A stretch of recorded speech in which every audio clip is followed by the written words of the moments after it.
Hello and welcome. Thank you to everyone for coming. Thank you to everyone at the plants who was able to join us today, this afternoon. We are here today to talk about Travelers Oasis Center, which is the school that's supported through Seeds of Change under Mission Hope. And many of you are familiar with Travelers Oasis Center because we've been supporting it since 2013, and it's been the site of our annual mission trip for POET members and family members. And so a couple years ago, we were able to have Esther and Shadrach, the founders of the school, come and visit at POET. And this year we have the privilege of having their son David here. So we'd like to welcome him and thank him for being able to come and share with us today. He's going to share a little bit about what it was like growing up with the school and what his childhood was like in Kenya, some of the changes that he's seen, and then what his vision is for the school going forward, and what his parents' vision is for the school going forward. So again, there will be a brief question and answer session at the end, so please save questions. And thank you, David. Let's welcome David. Thank you. Thank you very much. Thanks for being here. Thank you for putting up with us all week. Can you just start off telling us a little bit of background about your parents for those who may not be familiar with Esther and Shadrach, a little bit about their background and how the school started? Okay. Thank you for having me. I've really enjoyed my stay here in South Dakota. It's been very interesting, and you've given me a very warm welcome, so thank you. My parents, these two beautiful-looking people you see on the screen. My dad grew up in a very dry part of the country. Actually, both of them. They grew up about 15 kilometers apart, which is maybe 10 to 9 miles apart from each other. They actually met when they were maybe around 10 and 7 years old. And my mom made my dad wait till she finished university before she would marry him.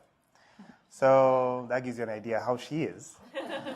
And my dad, the area was very dry. It was very remote. There was a lot of poverty. They used to walk to school. The school was kind of, I would say, about 4 miles from my mom's place and about 10 miles from my dad's place.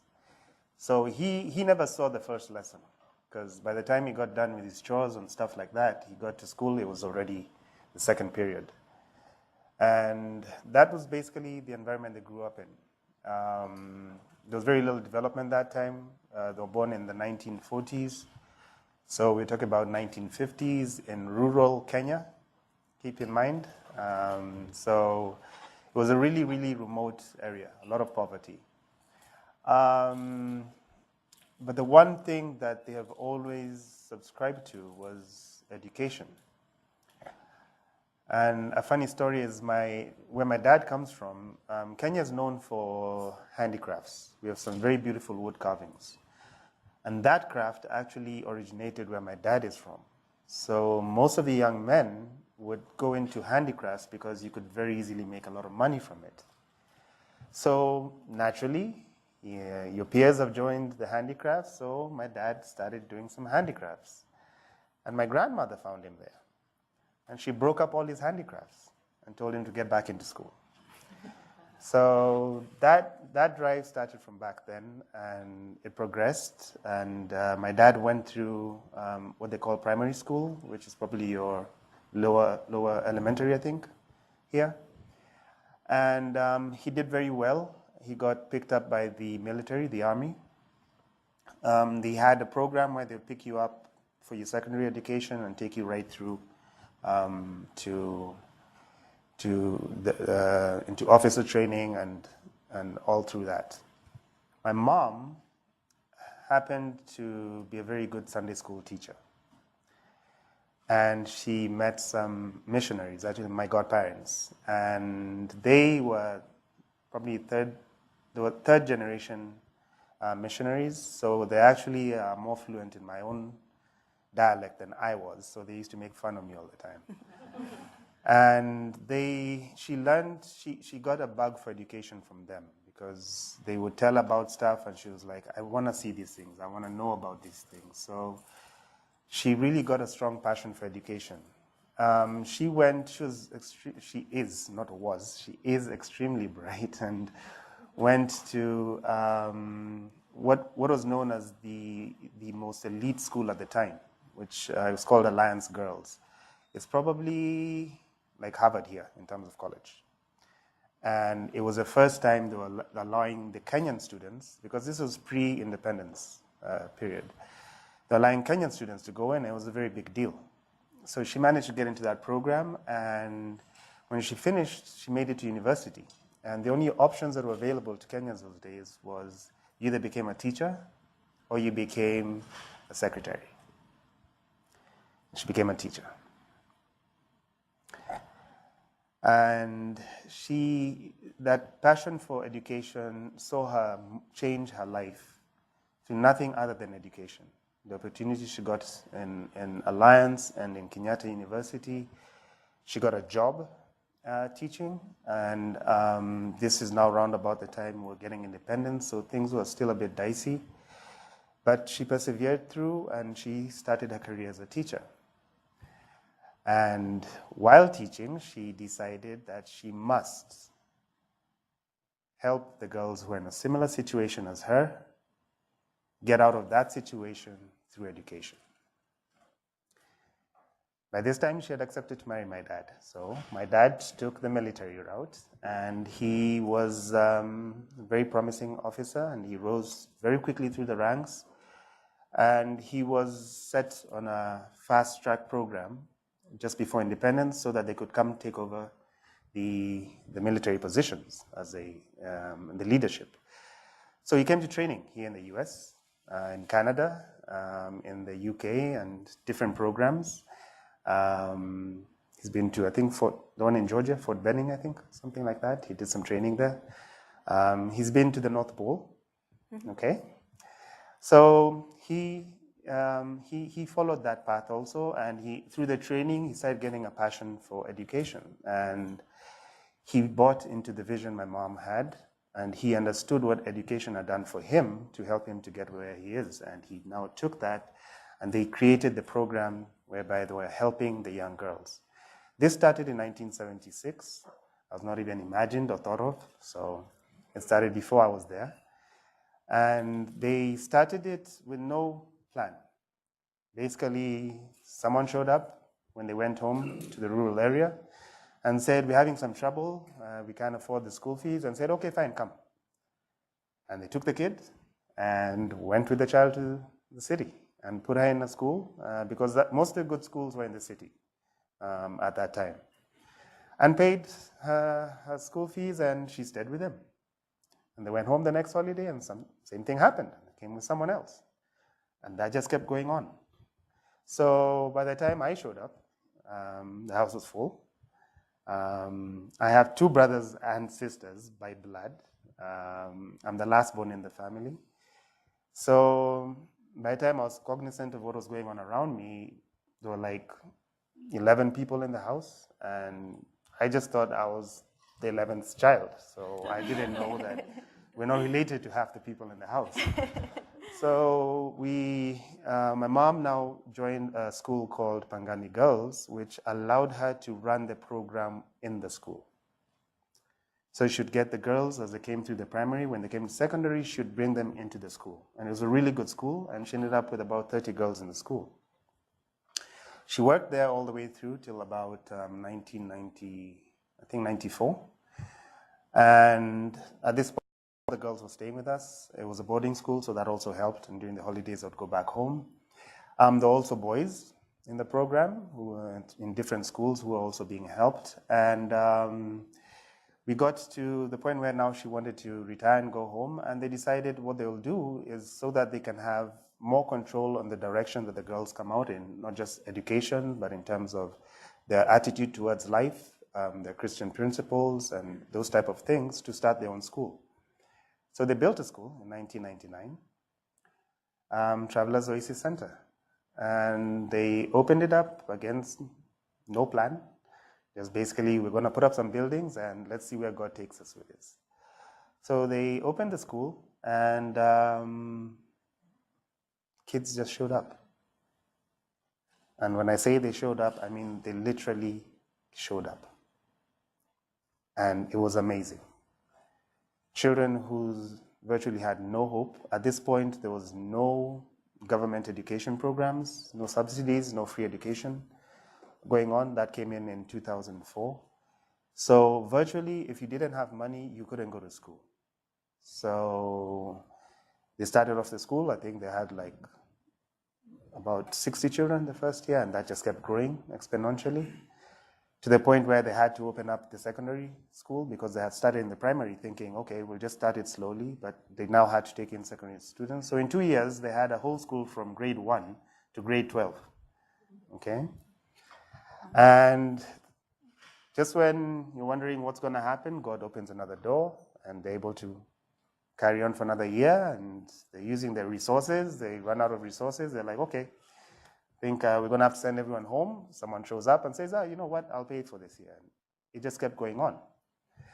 And throughout this entire period, by the way, I want to let you know, I grew up in a very, very, very good system. There's nothing I never needed, I ever needed I didn't have. Okay, so it's not that we starved to death or anything by having these extra people there. God always provided. And it was a very loving environment, a very happy environment. And the school started and continued growing, and people would come, understand the vision that they have, and would buy into that vision. And they continued helping. And it wasn't in any organized format. Someone would just hear about them and show up, and they would help out. And this carried on simply because of their personalities, of who they were, and their ability to get people to understand the importance of educating these people. It was a mixed school, boys and girls, and again from primary all the way to secondary. In 2004, the government came up with a subsidy program whereby the primary education was free. And the day they announced that, the next day, 1 million children who are out of school showed up. 1 million children. And it was the most amazing thing we have ever seen in our country. So the little program my parents were doing was actually part of a much bigger problem that our country was experiencing, that people had not realized the gravity of it. So it just goes to show you the vision that they had way back of why it was important to educate these children. That program started and it took off very well, and luckily now it's illegal to not take your child to school. You go to jail for that. So those are some of the positive things that have happened. As a result of that, they decided, okay, it might be important now to focus our resources on the areas where we can have the most impact. And they decided that they're going to have the children in the primary, they will support them in the schools, which are close to their communities, so they can also have a sense of belonging in those communities. And the secondary students will now come to the school so that they can have more bed space and more chairs for the secondary school children, because that's not free yet. Okay. So now we have Travelers Oasis Center, which was a girls' secondary school. And there was a bit of a problem. The school was built in 1999. It was built with our locally available material, which doesn't last very long. The infrastructure was crumbling. We needed a lot more space to accommodate the children. The facilities were getting dilapidated, and it was a bit of a problem. It was difficult enough maintaining, feeding, and educating the girls, but we're getting to the end of our line as to how we're going to start actually building this school up. And as we are sitting there deliberating about this issue, World Servants walks into the school, and they say, we have a team of guys and they want to come do something. The team of people happen to be Poet. And over the last 3 years, we have managed to build a brand new dormitory. We've done a brand new kitchen and dining. We've done brand new classes for the children. We've bought books for the children. We have bought uniforms for the children, including sports uniforms for the children. So I would like to thank you on behalf of those two beautiful people there for the impact that you have made on the Girls and Travelers Oasis Center. The vision my parents have had is a bit difficult to explain, but my understanding of that vision is as long as you are healthy, you have an obligation to help someone else in whatever capacity. It doesn't have to be through paying school fees, but you must help someone else as long as you have the ability to do that. And I've learned that as long as you do that, you will never run out of anything. As absurd as it might seem sometimes, it is amazing the power of God. He will always provide when you really need something. So they explain it a lot better than me, but I've tried. Yeah. Okay? Thank you for Thank that you. background. So you mentioned a little bit about the physical improvements at the school, and I know that that's made a big difference. Can you touch a little bit on some of the other changes you've seen as far as emotional and mental solutions that your parents have been able to provide for some of the girls? Okay. With the issue of the physical infrastructure being taken care of, we've been able to focus our energies a lot more now on the state of our children. Our school is very unique. It's not just like any other school you walk into. Basically, you go in there, you get an education and get out. We have to take care of things that other schools basically don't have to worry about. We have to take care of the emotional state of our children. A lot of our children may come from backgrounds where they have no parental figure. Forget having just one parent, they have no parental figure. They have basically raised themselves through life. So they have no concept of authority, self-esteem, who they are in the world, what is their capacity, what is their understanding of where they are in the world. So we've developed a very strong guidance and counseling system. And the way it works is we go out, before a girl gets accepted into a program, we do a very strong background check. We visit the family, we get to understand who exactly is this child, what are the circumstances that led to this child being in that issue. Some of the stories are very difficult to listen to. You have areas, sometimes it's abuse, neglect, abandonment. So there are a lot of issues in the background that you first have to clear out in order to educate that child so that they can listen to what the teacher is saying. Because the primary role of the teacher is to educate, not to deal with emotional issues. It's best seen when a child comes into the school in what you call grade 9, which to us is Form 1. We have, to me, that is the highest conflict class. If there are any fights in the school, they happen in that class. Okay? By the time they get to the grade 10 or Form 2, there's a huge dramatic difference in those girls' lives. A lot of them, the school is the first place that they find stability, a sense of normalcy, where you wake up at this time, and you wake up because it's time to wake up, not because you've been forced to wake up. You go to eat a regular meal at these times, and you do a certain routine at these times. It's the first place that they get a sense of security. They're not worried if what's going to happen to me. It's the first place they get a sense of belonging. I belong here. This is my place. By the time we get to what you call grade 11, Form 3, they now don't want to leave. And we have to figure out how they must go back home because they're now too comfortable in the school. So it's very interesting watching how they now become children again. And they come back to being kids and they enjoy their lives and they're out playing and they're running all over the place and enjoying the spaces that are provided by the school. We see a dramatic improvement in their school, in their learning. These are children who are, they're extremely bright. You get a child who's gone through an abusive childhood, who still performs within the top 5 percentile nationally. So this is a kid, if any normal circumstance, they could be an MIT or Yale or very easily without even trying.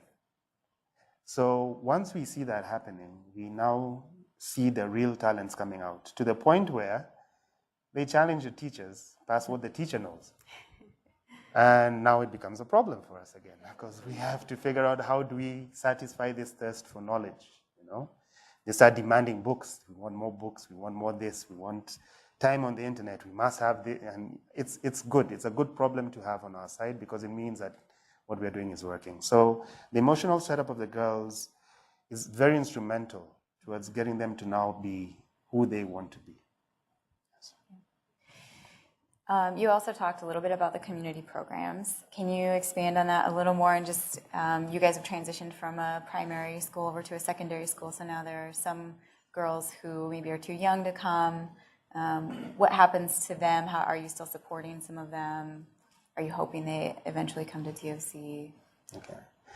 The community program is it's two parts, I would say. The first one is, yes, we do have the children in the primary level. These are children anywhere from, we normally like picking them at grade 3. Reason for that is before that, sometimes it's a bit difficult to assess what's going on there. So what happens is we go out into the community, we visit the family. We now have social children officers in every area in the country.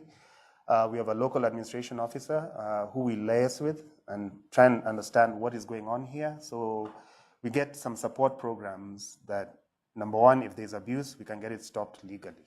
We have people to come in and do that, because that's not really our job. Then we can come in now and help with the academic part in the school closest to them. We also provide home packages to the family or the guardian that the child is staying with. It's kind of an incentive for them to keep that girl in school or that child in school. Reason is, it's very easy for them to pull out that child and give that child chores or things to do so that they can go do some other things. So we want them to understand that it's to their benefit for this child to go through school. So as long as the child is in the program, every term we provide, it's a little bit of food, a bit of toiletries, a small little package that we provide the family with. So the idea is we have the girls come to Travelers Oasis at least twice a year. Reason for this, we want them to start seeing why we are supporting them and where they're supposed to naturally transition to if they work hard. Because again, we don't want a sense of entitlement, so we make them understand that you must work hard. There's nothing going to be given for free. You study hard, you work hard, then you come to this school, and you get to enjoy this school.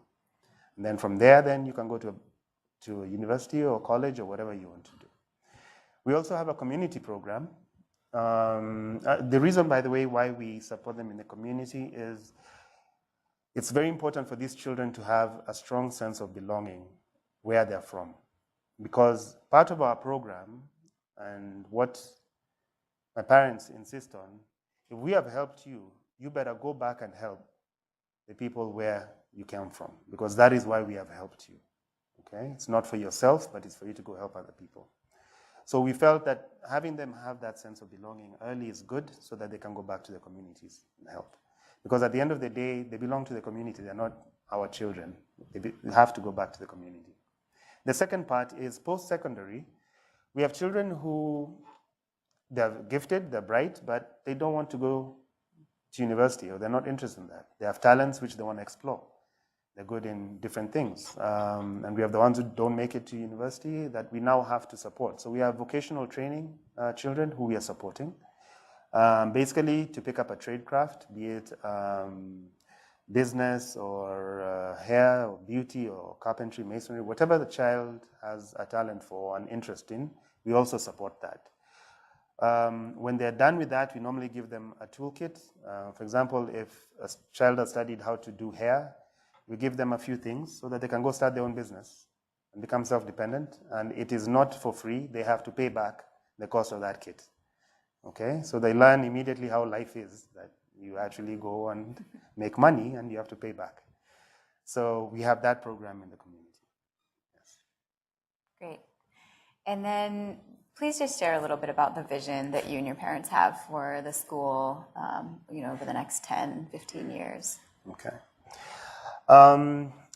Due to my parents are now getting a bit older, and they can't get around as much as they did to be able to talk about the program and to manage a lot of the program. They created the Shades Foundation. The Shades Foundation basically is a formalization of the programs that they have.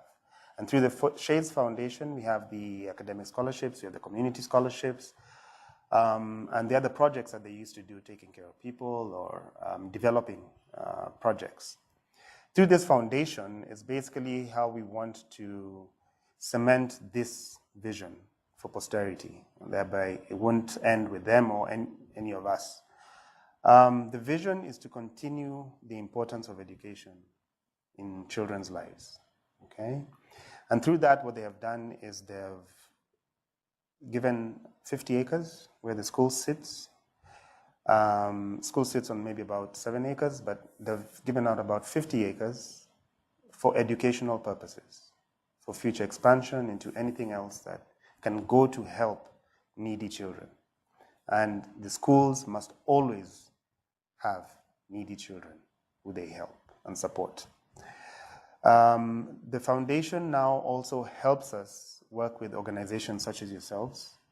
It creates a good system where it's able to see where the funds flow, where they come from, and accountability. The same values my parents have are what we're trying to formalize into the foundation. It's a very difficult vision to express without them, but we are hoping to capture that through the foundation so that people can understand. It doesn't have to be in a huge way, but in a very small way, you can fundamentally change a lot of things. And does that include expansion of the school as well? And obviously of what your current programs are, would you like to expand those? Yes, our hope, our desire is to have the school get to maybe about 600 girls, meaning every year we can change 150 girls' lives, which to us is something worth dreaming about. Okay. We'd also like to set up a technical school. Like I said, what we do in the school is not just education.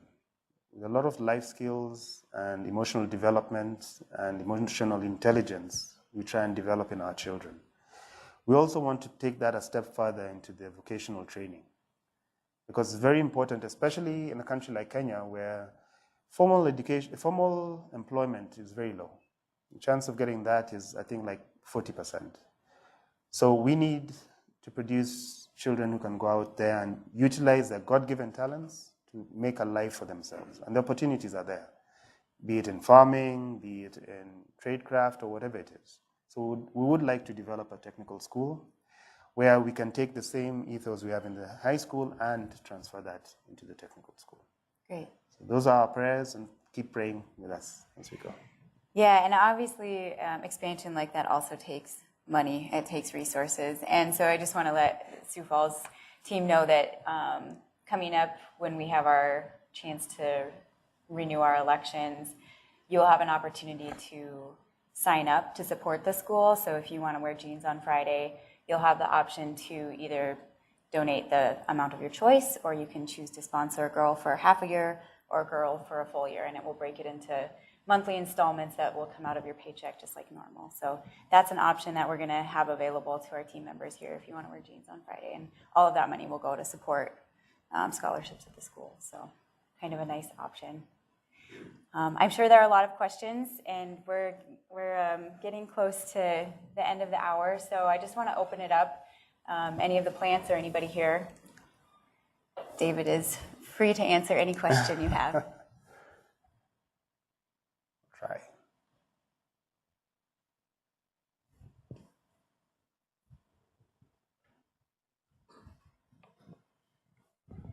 So part of the goal of school is to really educate the kids so that they could get to university. What is the national average right now in Kenya, or how many girls are successful to actually make university? Not just at your school, our school. What does it look like for Kenya? Like, how big of a need is it to help girls get to that after form school? Transition from primary to secondary in Kenya is around about 60%. From secondary to university is, I think, about 40%. So if you started off with 10 children, 4 of them drop out at secondary level. Out of the 6 who progress, I think 2 will make it to university. So we are a patriarchal system, so of course, if anyone needs to drop out of education in a family, the first one will be the girls. Okay. However, last year was the first time that we had girls actually lead the national examinations. So there's been a strong push, and the results are paying off to have the girl child educated. But given the figures I've just given you, you get to see why it is important to help our children go through education, because it's very easy for them. Actually, the system is designed to reduce people from going to the next level. And it's done that intentionally. We have fewer secondary schools than primary schools. We have fewer colleges than secondary schools. So once they go through those transitions, those who make it to university are a very small percentage. So it's important for them to have an alternative, because they are bright people that they can use their skill sets, and we can develop those talents. I hope that answers your question. David, can you help people understand some of the cultural differences between how women are treated in Kenya and how we might understand it here in the United States, and then what influence that may have had on the decision to focus on girls?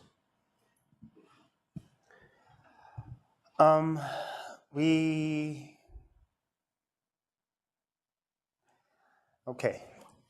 I'm trying to think of an example that you can relate to very easily. Inheritance. Okay? You pick something like inheritance. As a woman in the US, it's not even a question, can you inherit from your parents? It's a given. No one thinks about it. I mean, it's automatic. I mean, they're my parents. Up until 2010, a girl child could not inherit from her parents unless they specifically stated so. Our culture is you're married, and wherever you're married to, that is where you will go inherit. It made sense 100 years ago because that was a pattern of life. However, in the modern world, you find people are becoming more and more prosperous, and people are not getting married, some of them, or they get married late, or you get married and get divorced. So what happens? 2010, we got a new constitution, which I must say is very progressive. In terms of cultural differences, we have tried to address some of those issues. And something as basic as that, as just the right to inherit, I mean, it's your parents' things, trickles down through society. So if there's a problem and a family is short on cash, okay, after all, the girls are going to leave, so get out of school, okay? If there's someone who needs to go to university, okay, let the boy go, okay? Now, our society is changing, it's evolving, it's dynamic, because our culture has been there for a very long time. What we have now is something over the last 100 years that we're getting into and developing. So it's through programs like this that now girls are also learning that, hey, I can be a doctor, I can be a lawyer, I can be anything, I can be a CEO. And there's, yes, a very strong push by the government that even in boards that we must include women. There must be a gender rule.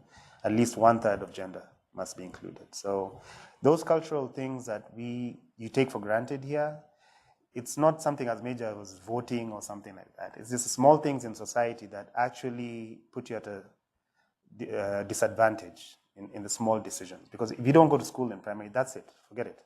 You have no basic primary education. There's virtually nothing you can do in the modern world with your life. It becomes very difficult. So those cultural practices are what we're trying to help people overcome. The pastoral communities were, of course, very resistant to it because it's against their way of life. However, like I said, it is now illegal not to take your child to school. And people have been arrested, and now they are taking the girls to school. Okay?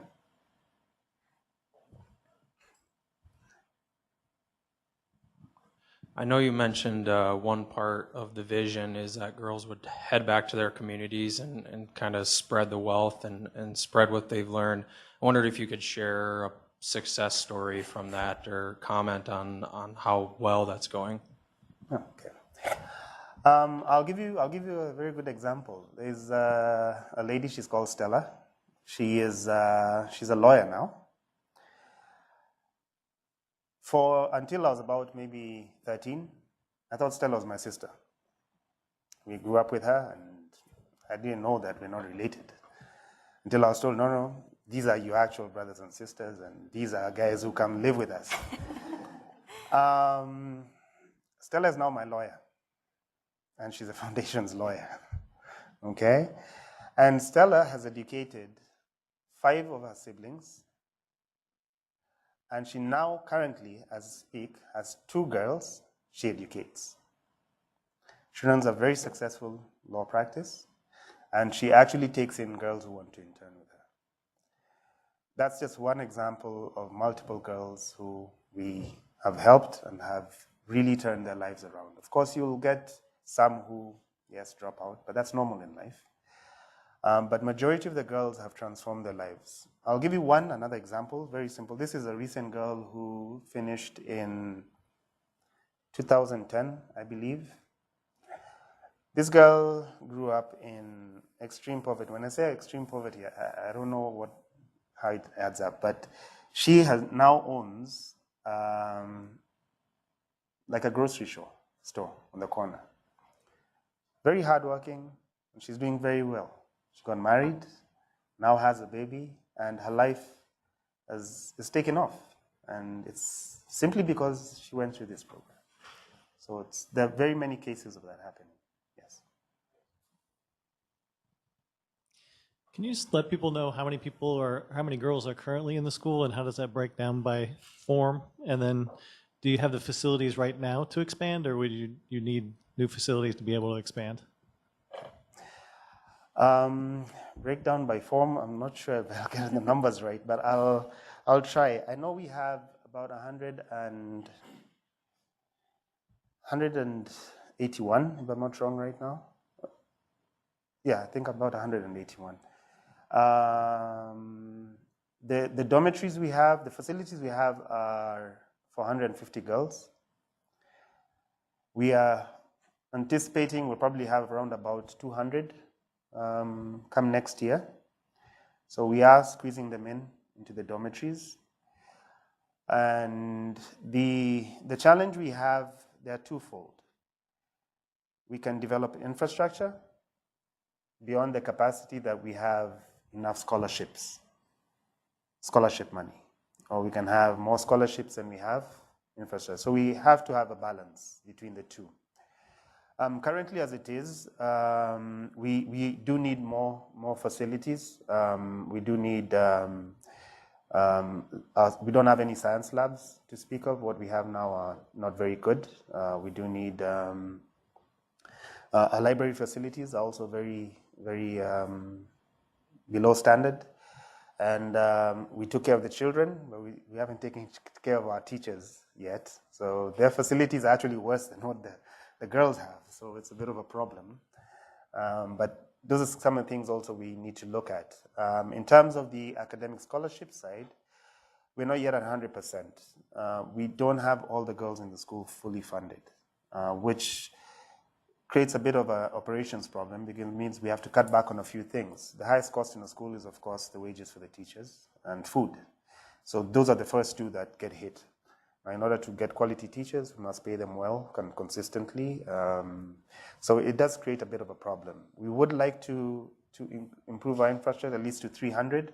Reason for that, we built a beautiful biodigester. It works at 300. So right now we have to keep bringing, seeding it with animal material to get it going. At 300 also, we reduce our operational costs to a figure which is manageable.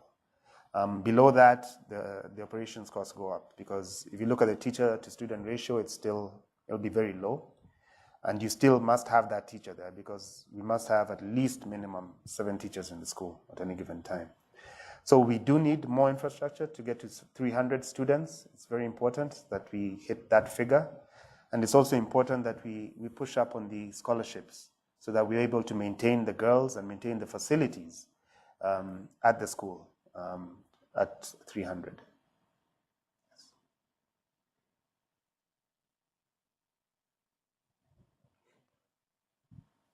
Hi. You mentioned that when your mother was growing up, she had the choice to be an educator or a secretary. So what are the options for girls today in Kenya? What are their career choices, and do you see those expanding or getting better for them? The opportunities today currently are completely open. I have my sister-in-law is a doctor. My niece is becoming a lawyer.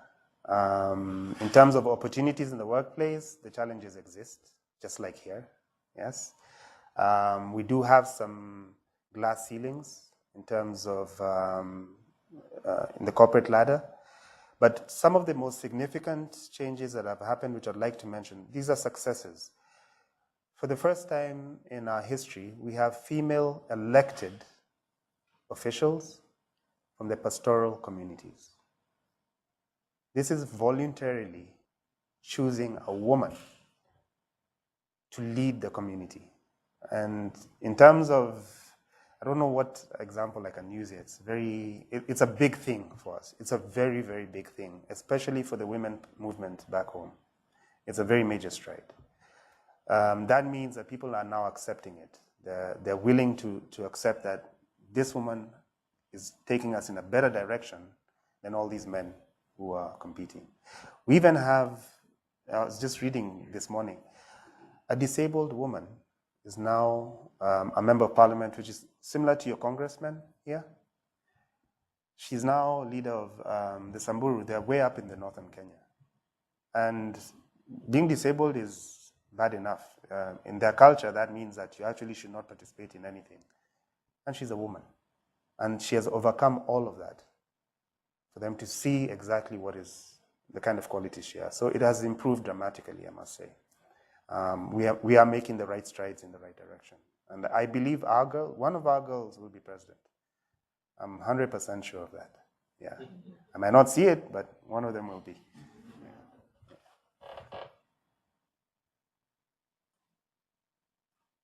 We have probably time for one more question. One or two, if anybody has any.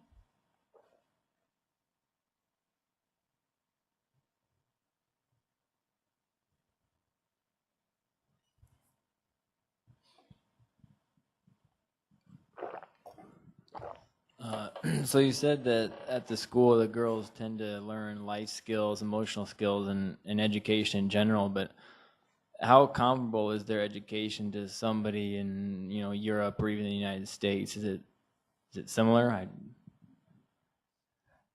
No, it's not similar. I